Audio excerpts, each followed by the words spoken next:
Hi friends, welcome back to Anujun world. ఇవాళ మనం చూడబోయేది స్పైసీ చట్నీ అండి. దోశల్లోకి, ఇడ్లీల్లోకి, టిఫిన్ ఐటమ్స్లోకి చాలా టేస్టీగా ఉంటుందండి.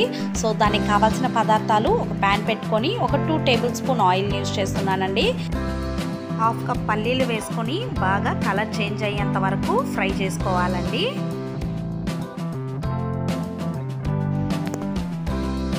కలరు చేంజ్ అయ్యిందండి. ఇప్పుడు ఒక మిక్సీ జార్లోకి తీసుకుంటున్నాను. 5 పచ్చిమిర్చి వేసుకోవాలండి. కలర్ చేంజ్ అయ్యేంత వరకు ఫ్రై చేసుకోవాలి. కలర్ చేంజ్ అయిందండి. మిక్సీ జార్లోకి తీసుకుంటున్నాను. ఒక మీడియం సైజ్ ఆనియన్ని పెద్ద పెద్ద స్లైసెస్గా కట్ చేసి వేసుకుంటున్నానండి.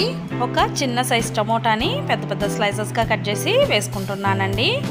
ఫ్లేవర్ కోసం ఒక చిన్న స్లైస్ అల్లం, ఒక 3 వెల్లుల్లిపాయలు వేసుకోవాలండి. కలర్ చేంజ్ అయ్యేంత వరకు ఫ్రై చేసుకోవాలండి. ఒక 2 to 3 మినిట్స్ మాత్రం సరిపోతుంది. కలర్ చేంజ్ అయిందండి. ఇప్పుడు ఒక హాఫ్ కప్పు సాయిపప్పు వేసుకొని బాగా కలుపుకోవాలండి. ఒక 2 మినిట్స్ సరిపోతుంది.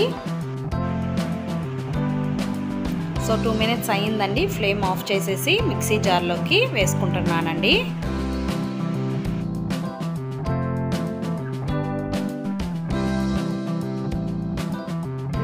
టేస్ట్కి సరిపడేంత సాల్ట్ని యాడ్ చేసుకుంటున్నానండి.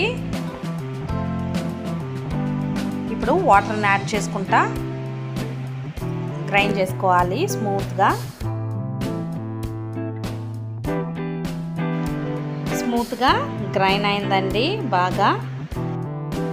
ఇప్పుడు మనము కావాల్సినంత వాటర్ యాడ్ చేసుకొని తాలింపు వేసుకుందామండి. ఒక 2 టేబుల్ స్పూన్ ఆయిల్ యాడ్ చేసుకొని ఒక హాఫ్ టీ స్పూన్ ఆవాలు, చిటపట అన్నాక కరివేపాకు వేసుకొని ఈ తాలింపుని మనం రెడీ చేసి ఉండే చట్నీలో వేసుకోవాలండి.